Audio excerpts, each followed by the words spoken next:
Hello मेरे प्यारे बच्चे, नमस्कार। तो चलिए चलते हैं, हम लोग आगे के चैप्टर को देखेंगे। आज हम लोग पढ़ेंगे प्रश्नावली 5.1, यानी 5 चैप्टर को हम लोग स्टार्ट करेंगे। और 5 चैप्टर का आपका नाम है समांतर श्रेणी। क्या नाम है? समांतर श्रेणी। ठीक है, तो समांतर श्रेणी के बारे में आज हम पढ़ेंगे और जानेंगे, और स्टेप बाय स्टेप हर चीज के बारे में हम समांतर श्रेणी में समझेंगे। और समझने के बाद जो है, जैसे ही क्वेश्चन पर चैप्टर पर चलेंगे तो चैप्टर बहुत ही आसानी से हमें क्या होगा, हल होगा। लेकिन कब? जब आप बेहतरीन रूप से समझेंगे तब। सबसे पहला नंबर मैं आपको एक एग्जाम्पल देना चाहता हूँ, थोड़ा ध्यान देंगे यहाँ पर। जैसे मान लिया जाए कि हमने एक एग्जाम्पल दिया, ठीक है। एग्जाम्पल में ले लिया 2, 4, 6, 8, 10, ठीक है। अब ये एक एग्जाम्पल है, इसे बताना है कि क्या ये समांतर श्रेणी में है या फिर नहीं है। तो सबसे पहला नंबर आप ध्यान देंगे, इनके बीच का अंतर को निकालिए। देखिए, तो 2 और 4 के बीच का अंतर जो है वो कितना का है? 2 का है। उसके बाद ध्यान दीजिए, 4 और 6 के बीच का अंतर जो है कितना का है? 2 का है। 6 और 8 के बीच का अंतर कितना का है? 2 का है। 8 और 10 के बीच का अंतर कितना का है? 2 का है। यानी हर एक स्थिति में जो है अंतर क्या रहा है? समान आ रहा है। यहाँ पर हर स्थिति में अंतर क्या आ रहा है? अंतर क्या आ रहा है? समान आ रहा है। अंतर क्या आ रहा है? समान आ रहा है। तो अंतर जब समान आएगा तो उसे हम कहेंगे क्या? समांतर श्रेणी। उसे क्या कहेंगे? समांतर श्रेणी। मान लिया जाए कि आपसे पूछेगा कि समांतर श्रेणी किसे कहते हैं, तो समांतर श्रेणी में आप लिखेंगे वैसा श्रेणी जिसका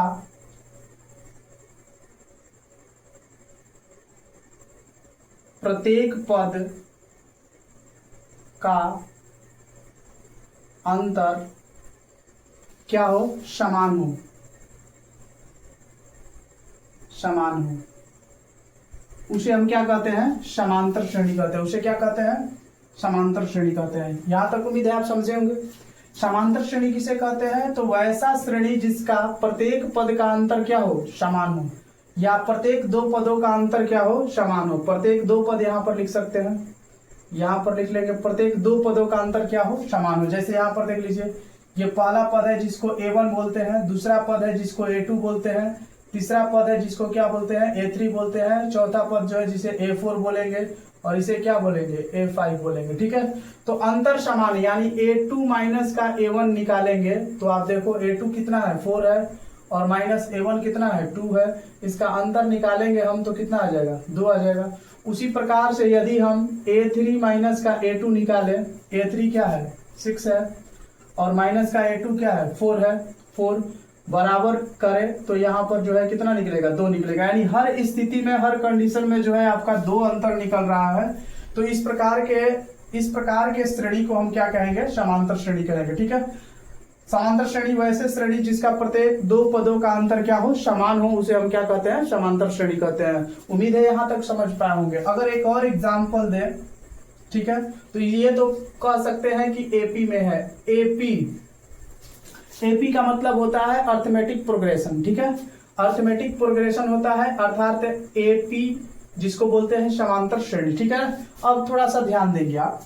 ध्यान देने वाली बात है, एक और एग्जांपल लेते हैं। जैसे 2, 4, 7, 12, 15। अब थोड़ा इसको बताना है कि क्या ये एपी है या नहीं है। तो पहले इसका अंतर निकालिए। अंतर यहाँ पर कितना का है? 2 का है। यहाँ पर 4 से 7 हो गया, अंतर कितना का है? 3 का है। 7 से 12 हो गया, अंतर कितना का है? 5 का है।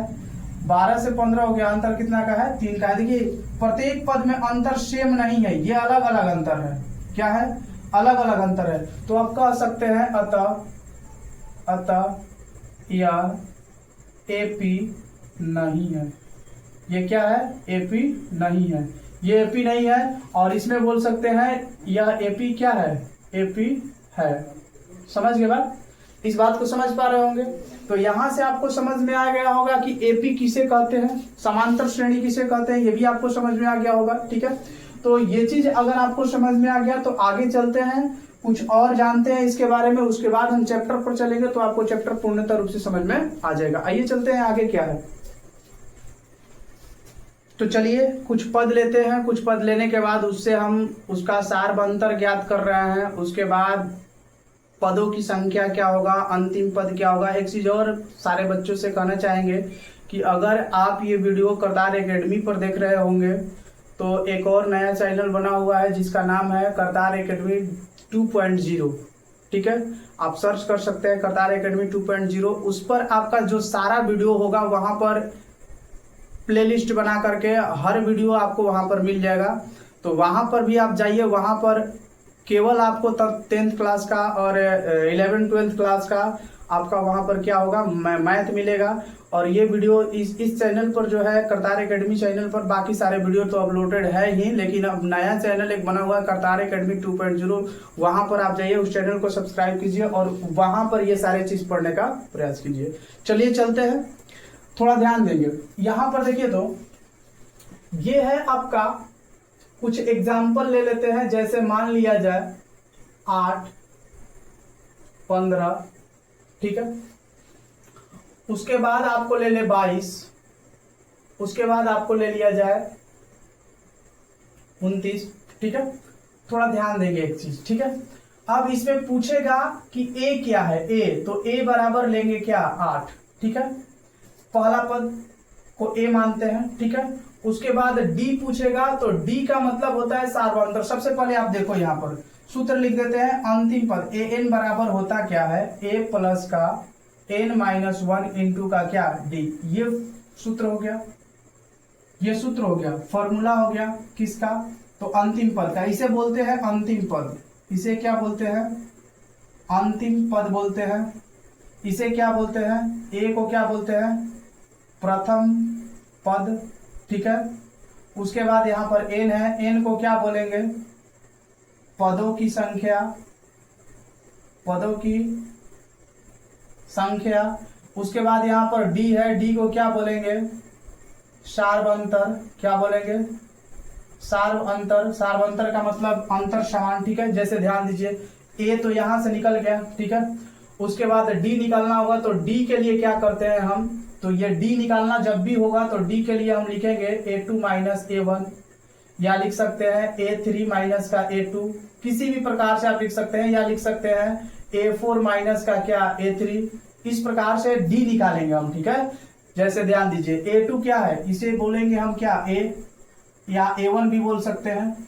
इसे क्या बोलेंगे, A2, और इसे क्या बोलेंगे, A3, और इसे क्या बोलेंगे, A4 बोलेंगे, ठीक है। अब D हमें निकालना है तो A2 माइनस A1 करेंगे। A2 क्या है, 15 है, तो 15 माइनस का A1 क्या है, 8 है, तो यहाँ पर क्या लिख लिया हम, 8। अब जब इसका अंतर निकालेंगे हम तो यहाँ पर अंतर हो जाएगा कितना, 7। A3 क्या है, तो A3 आपका है 22, और माइनस A2 क्या है, A2 है आपका कितना, 15। अब जब इसका अंतर निकालेंगे तो क्या हो जाएगा, आपका 7 हो जाएगा। अब A4 क्या है, तो A4 है आपका 29, और A3 क्या है, तो A3 है आपका कितना, 22। जब इसका अंतर निकालेंगे तो क्या हो जाएगा, 7 हो जाएगा। अब बताइए आप कि क्या यहाँ पर सभी अंतर जो है, जितने भी अंतर हम लोग निकाले हैं, ये सारे अंतर क्या है, समान है, समान है। जब अंतर समान है तो आप कह सकते हैं कि ये क्या है, AP है। और जब AP में है तो यहां से आपको पता चल गया कि AN का मतलब अंतिम पद जो है 29 है, या अंतिम पद निकाल सकते हैं। यहां से A का वैल्यू दिया हुआ है, ठीक है, N का वैल्यू निकाल लेना है, कितना संख्या है, संख्या की संख्या, पदों की संख्या कितनी है। उसके बाद क्या है आपका, D है, ठीक है, सारबंतर है। तो इतना अगर आप बेहतरीन रूप से समझ गए होंगे तो अब आगे चलिए। जैसे मान लीजिए आपसे पूछेगा बताइए पांचवा पद के लिए क्या लिखेंगे, पांचवा पद के लिए क्या लिखेंगे। पांचवा पद का मतलब ये हुआ, पांचवा पद का मतलब ये हुआ कि आपका n का वैल्यू क्या, 5, n का वैल्यू क्या, 5, n बराबर क्या, 5 हो जाए, ठीक है। तो पांचवा पद लिखेंगे an बराबर, इसके अनुसार अगर लिखेंगे हम तो a प्लस n-1 इंटू क्या, d लिखेंगे। तो पांचवा पद n का वैल्यू 5 दिया हुआ है तो A5 बराबर लिखेंगे a प्लस n का वैल्यू 5 माइनस 1 इंटू क्या, d, अर्थात A5 बराबर लिखेंगे a प्लस 5 में से घटेगा तो कितना, 4 हो जाएगा, तो 4d। आप ध्यान दो, पांचवा पद के लिए क्या लिखेंगे, a प्लस 4d, ठीक है, a प्लस 4d।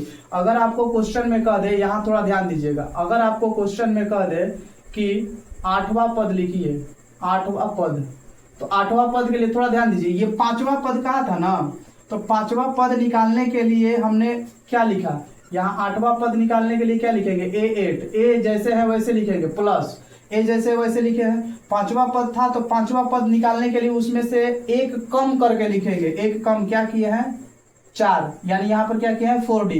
अगर आठवां पद पूछा है तो यहाँ पर एक कम करेंगे तो कितना होगा 7d, समझ गए, इस प्रकार से लिखेंगे।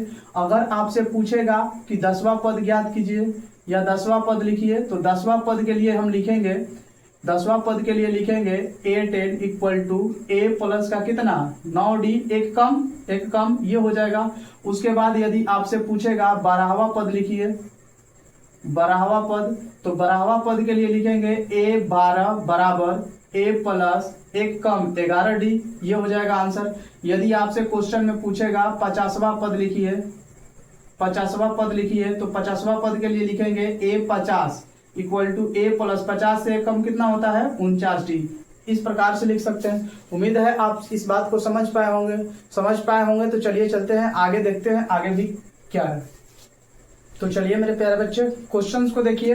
क्वेश्चन आ गया आपका 5.1, बेसिक खत्म हो गया, जितना हम लोग पढ़े उतना काफी है इसके लिए। आइए देखिए, तो कह रहा है कि निम्नलिखित स्थितियों में निम्न स्थितियों में से किन स्थितियों में समृद्ध संख्याओं की सूची एपी है।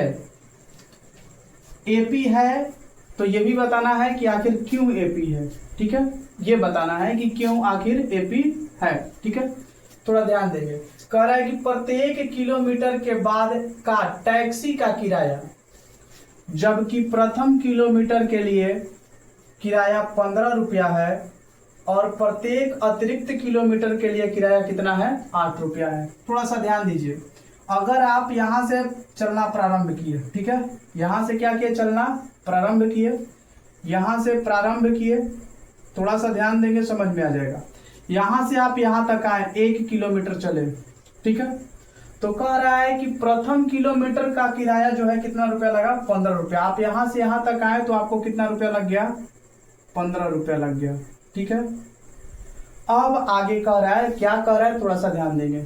अब कह रहा है कि अब इसके आगे जो है आप अतिरिक्त, मतलब कि अब इसके आगे जो है प्रत्येक किलोमीटर का किराया जो लगेगा वो कितना रुपया लगेगा 8 रुपया। अब इससे आगे जाएंगे 1 किलोमीटर तो आपको लगेगा कितना रुपया 8 रुपया। फिर आगे 1 किलोमीटर आगे इसका जाएंगे तो फिर आपको लगेगा कितना रुपया 8 रुपया। फिर इसके आगे जाइएगा 1 किलोमीटर चलिएगा तो फिर आपको लगेगा कितना रुपया 8 रुपया लगेगा, ठीक है। उम्मीद है यहां तक आप समझे होंगे कि पहला किलोमीटर आप चलते हैं तो कितना लग रहा है 15 रुपया लग रहा है।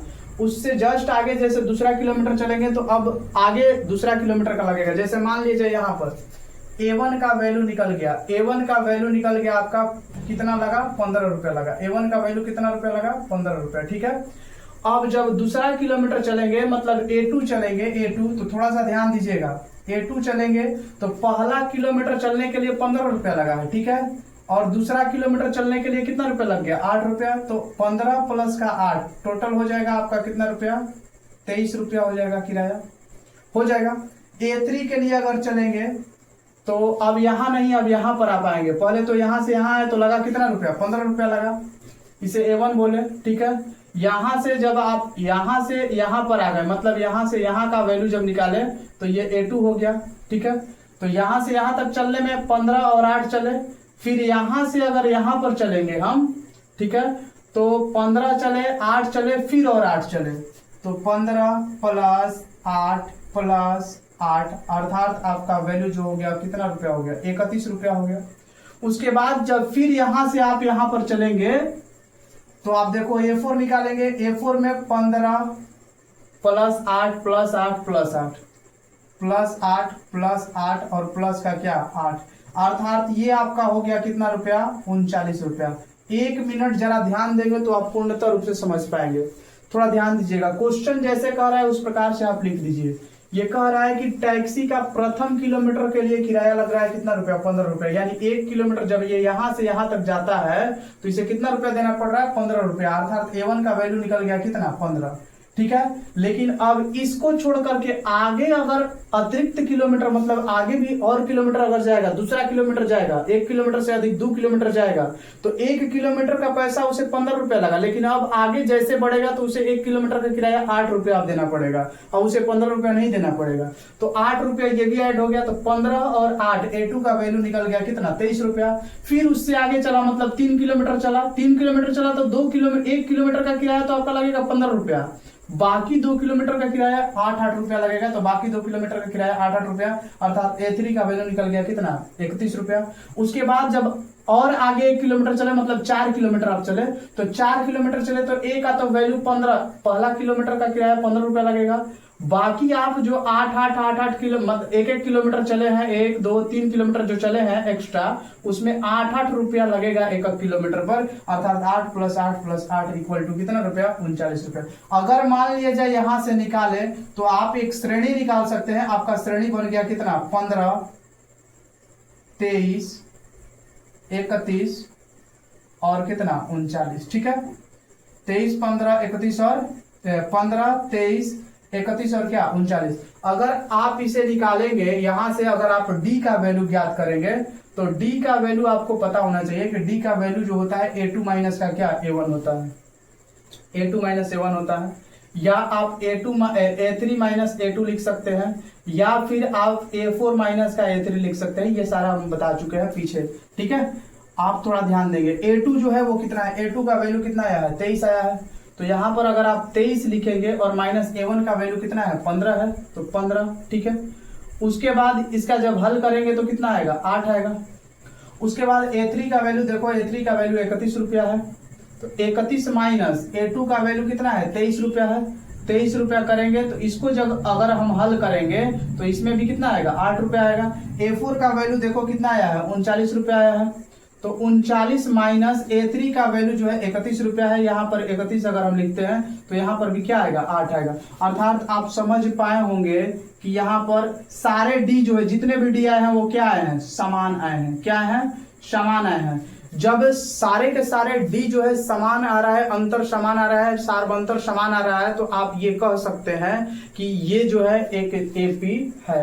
अब लिख सकते हैं यहाँ पर अतः यह एक क्या है, AP के पद है। यह एक AP के पद है।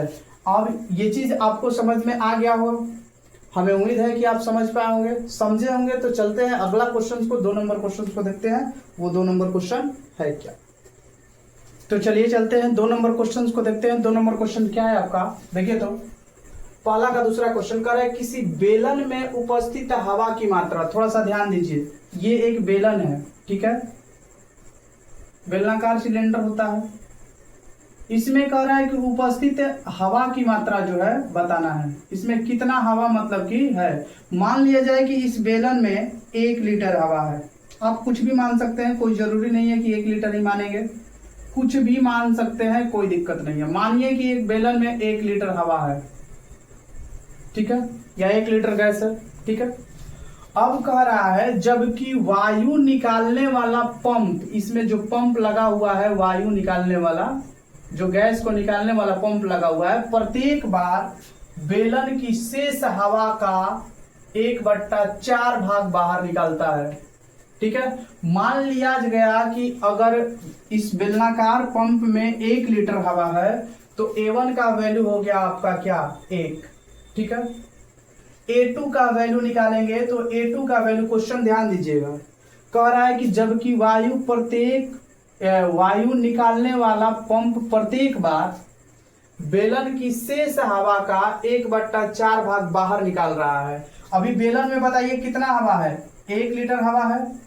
1 लीटर हवा का ये 1/4 भाग बाहर निकाल रहा है, तो 1 का 1/4 करेंगे। यहाँ पर 1 का मतलब गुणा 1/4 भाग करेंगे तो आप यहाँ पर देख लो कि क्या होगा। ये हो जाएगा 1 माइनस ये हो जाएगा कितना, 1 में क्या 4। जब इसका लघुत्तम निकालेंगे तो 4, ये 4 हो जाएगा, माइनस का 1 अर्थात कितना 3/4। यानी A2 का वैल्यू हो गया 3/4। अगर आप A3 निकालना चाहते हैं तो जो शेष हवा बचा है उसमें से निकालेंगे, फिर मतलब कि क्या 3/4। शेष हवा कितना बचा है तो 3/4 बचा हुआ है। अब 3/4 में से निकालेंगे शेष हवा का 1/4। शेष हवा कितना है 3/4 है ना, है तो 3/4 गुणा 1/4। ठीक है, अब इसका जब हल करेंगे तो ये हो जाएगा 3/4 माइनस का 3/16। जब हल करेंगे तो ये हो जाएगा 16, 4 चौका 16, चढ़ती है कितना 12 माइनस 3, एक बार में कट जाएगा, एक में गुणा होगा 3 हो जाएगा, अर्थात ये हो जाएगा आपका कितना 9/16। ठीक है, उसके बाद यदि आप A4 का वैल्यू निकालना चाहेंगे तो देखिए बेलन में शेष हवा बच गया कितना 9/16, 9/16 बचा। लेकिन कह रहा है कि शेष हवा का 1/4 निकालना है, यानी कि 9/16 का 1/4 क्या कर देना है निकाल देना है। हम निकाल दिए तो यहाँ पर देखिए तो ये हो जाएगा कितना, ये नीचे निकाल देते हैं, थोड़ा ध्यान दीजिए। 9/16 माइनस का ये हो जाएगा 9/16 का कितना 64। लघुत्तम यदि आप लेंगे तो लघुत्तम लेंगे तो आपका हो जाएगा 64। लघुत्तम कितना हो जाएगा 64 हो जाएगा, और 64 16 से कटेगा कितने बार में 16 का 64 4, तो ये हो जाएगा कितना 36, और माइनस का 64 से 64 एक बार में अर्थात कितना 9। यहाँ पर निकालेंगे घटाएंगे इसको तो 36 में से अगर 9 घटेगा तो कितना हो जाएगा 27 हो जाएगा, क्या 27 बट्टा में कितना 64। अर्थात A1 का वैल्यू हो गया 1, A2 का वैल्यू हो गया 1/3, A3 का वैल्यू हो गया 9/16 और A4 का वैल्यू हो गया कितना 27/64। थोड़ा ध्यान दीजिए यहाँ पर। अब हम लिख देते हैं A1, A2, A3, A4। A1 का वैल्यू हो गया 1, A2 का वैल्यू हो गया कितना 3/4 और A3 का वैल्यू हो गया कितना 9/16, A4 का वैल्यू हो गया कितना 27/64। क्या यह AP है या फिर नहीं है ये बताना है, ये AP है कि नहीं है। तो आप A2 माइनस A1 करो, जाहिर सी बात निकल जाएगा, D का वैल्यू निकालो। A2 माइनस का क्या होता है A1 होता है, तो जब A2 माइनस A1 करेंगे तो A2 का वैल्यू 3 कितना है 4 माइनस A1 का वैल्यू 1 है, तो यहाँ पर करेंगे तो ये हो जाएगा कितना 4 दिखाई दे रहा है। चलिए आगे बढ़ जाते हैं, इधर लिख देते हैं। देखिए यहाँ पर देखिए तो यहाँ पर हो जाएगा 3/4 माइनस 1 यानी कि 4, तो ये 3 माइनस 4 हो जाएगा अर्थात 1/4 होगा लेकिन माइनस में। ठीक है, उसी प्रकार से D अगला निकालेंगे। अगर A3 माइनस का A2 निकालेंगे तो A3 का वैल्यू कितना है, A3 का वैल्यू आपको इधर लिख करके दिखा दे क्या, थोड़ा ध्यान दीजिए, इधर लिख देते हैं D A3 minus A2। A3 का वैल्यू कितना है 9/16 माइनस A2 का वैल्यू कितना है 3/4। इसका लघुत्तम लेंगे तो 16 हो जाएगा। ठीक है, अब ये 16 से कट जाएगा एक ही बार में, यहाँ पर हो जाएगा कितना 9 माइनस ये कट जाएगा कितने बार में 4 बार में, चढ़ती है 12। अर्थात जब इसका हल करेंगे हम तो 12 में से 9 घटेगा तो माइनस का 3 में कितना 16। देखिए यहाँ पर D का वैल्यू आया माइनस का 3/16 और यहाँ पर D का वैल्यू आया कितना माइनस का 1/4। ठीक है, तो क्या दोनों समान आ रहा है। जब यही दो समान नहीं आ रहा है तो आगे भी क्या होगा समान नहीं आएगा। तो जब समान नहीं आएगा तो यहाँ पर लिख सकते हैं, अतः यहाँ लिख लेंगे अतः यह AP के पद नहीं है, ये AP के पद नहीं है। उम्मीद है आप समझ पाए होंगे कि AP के पद है या फिर नहीं है। तो ये AP के पद नहीं है क्योंकि यहाँ पर D का अंतर D जो है सार्वंतर जो है क्या हो रहा है अलग अलग आ रहा है। जब सार्वंतर अलग अलग आएगा तो ये AP के पद नहीं है। चलिए चलते हैं, अगला क्वेश्चन क्या है देखते हैं। तो चलिए चलते हैं 2 नंबर क्वेश्चन 3 नंबर क्वेश्चन है आपका। पहला क्वेश्चन का 3 नंबर क्वेश्चन है, कह रहा है प्रत्येक मीटर की खुदाई के बाद एक कुआं खोदने में आई लागत, क्या लागत आ रही है, कह रहा है कि जबकि प्रथम मीटर खुदाई की लागत 150 रुपया है और बाद में प्रत्येक मीटर की खुदाई का लागत कितना रुपया बढ़ रहा है 50 रुपया बढ़ जाती है, तो क्या इसका जो पद प्राप्त होगा, इसका जो श्रेणी प्राप्त होगा वो श्रेणी AP है या नहीं है। पहले ध्यान दीजिए, ये देखिए कुआं है, कुआं ये प्रथम मीटर खोदा गया, 1 मीटर खोदा गया, जब 1 मीटर खोदा गया तो इसकी कीमत लगा कितना रुपया, 150 रुपया। खोदने का खर्च 150 रुपया लगा, अर्थात A1 का वैल्यू हो गया कितना, 150 रुपया। ठीक है, अब क्वेश्चन में कह रहा है कि जैसे अब अगला मीटर खुदाई हो रहा है, 1 मीटर और आगे गए खुदाई करने के लिए, तो अब इसका खर्च जो है 150 रुपया नहीं, अब लगेगा मात्र 50 रुपया प्रत्येक मीटर की खुदाई का खर्च। तो अब 2 मीटर हो गया, मतलब कि यहां से यहां तक लेकर के 2 मीटर यानी A2 हो गया। A2 का वैल्यू देखिए, तो इतना खोदने के लिए 50 रुपया लगा, फिर इतना खोदा तो कितना लगा, 50 नहीं, इतना खोदा तो 150 रुपया लगा, इतना खोदा तो कितना लगा, 50, यानी कि अब हो जाएगा आपका कितना, 150 और प्लस का क्या 50, अर्थात कितना 200। उसके बाद जब A3 निकालेंगे, मतलब कि अब A3 ये तो यहां से यहां तक A1 हुआ, ठीक है, यहां से यहां तक हो गया क्या, A2। अब A3 निकालेंगे, A3 यहां से यहां तक खोदेंगे तो फिर 50 रुपया बढ़ेगा। ठीक है, यानी अब यहां से लेकर के यहां तक का वैल्यू निकालना है, A3 लिखना है। ठीक है, तो A3 लिखेंगे तो 50, 150 तो पहले इतना का लगा है, फिर 50, फिर और क्या 50, तो 50 50 कितने बार, 2 बार। ठीक है, अर्थात ये हो जाएगा आपका कितना, 250। उसके बाद अगर आप A4 का वैल्यू निकालेंगे तो 50, इसी प्रकार से एक और 50 इसमें अधिक ऐड कर दें, 50 प्लस 50 प्लस का क्या 50, अर्थात हो जाएगा आपका कितना 300। अर्थात यहां से आपका जो पद प्राप्त हुआ वो थोड़ा ध्यान देंगे, पद क्या प्राप्त हुआ, A1 A2 A3 A4 का पद प्राप्त हुआ। A1 का पद प्राप्त हुआ कितना, 150, A2 का पद प्राप्त हुआ कितना, 200, और A3 का पद प्राप्त हुआ कितना, 250, और A4 का पद प्राप्त हुआ कितना, 300। ठीक है, अब यहां से आप अंतर निकाल सकते हैं, यहां से अंतर निकालेंगे, D का वैल्यू ज्ञात करेंगे। आइए देखिए इधर निकाल देते हैं, D का वैल्यू ज्ञात करेंगे तो D के लिए लिखते हैं A2 माइनस का A1। A2 का वैल्यू कितना है, 200, 200 माइनस का क्या 150, अर्थात कितना 50 हो जाएगा। ठीक है, फिर अब लिखेंगे A3 माइनस का क्या A2। जब A3 माइनस का A2 निकालेंगे तो A3 का वैल्यू आया है कितना 250, और माइनस का A2 का वैल्यू कितना है 200, अर्थात यहां से जब निकलेगा तो फिर निकलेगा क्या 50, अर्थात यहां पर दिखाई दे रहा है कि सार्व अंतर जो है क्या है, समान है। जब सार्व अंतर समान है तो कह सकते हैं कि ये AP है कि नहीं है, तो AP है, लिख सकते हैं अतः यह एक AP का पद है या फिर नहीं है, तो AP का पद है। उम्मीद है आप इसे समझ पाए होंगे, समझे होंगे। तो चलिए इसका एक और क्वेश्चन है उसको भी देखते हैं, अगला क्वेश्चन क्या है ध्यान देंगे। तो चलिए चलते हैं क्वेश्चन नंबर 4 को देखते हैं। क्वेश्चन नंबर 4 क्या है, AP बताना है इसे। करें कि खाते में प्रत्येक वर्ष मिश्रधन जबकि 10,000 रुपए की राशि 8% वार्षिक दर से चक्रवृद्धि ब्याज पर जमा की जाती है। सुन लीजिए, सबसे पहला नंबर A1 यहां से निकल जाएगा 10,000 रुपया, क्योंकि 10,000 रुपए की राशि है, पहला वर्ष तो 10,000 होगा। दूसरा वर्ष में क्या होगा, थोड़ा सा ध्यान देंगे। दूसरा वर्ष में क्या होगा, पहला वर्ष का तो 1,000 रुपया, मतलब 10,000 रुपया जब जमा किया तो 10,000 जमा किया। जब एक वर्ष गुजर जाएगा तो उस पर 8% का वार्षिक ब्याज लगेगा। तो कोई भी धन अपने आप में 100% होता है। जब 8% बढ़ेगा तो ये बढ़ जाएगा 8%, तो बताइए कि ये कितना हो जाएगा, 108% हो जाएगा।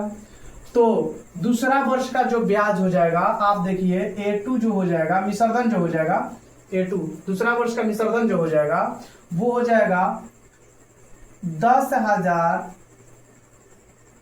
का 8% बढ़ जाएगा ना, 8% बढ़ेगा तो 108%, परसेंट हटाएंगे नीचे क्या हो जाएगा 100 हो जाएगा, यानी 2 जीरो से 2 जीरो क्या हो जाएगा, कट जाएगा।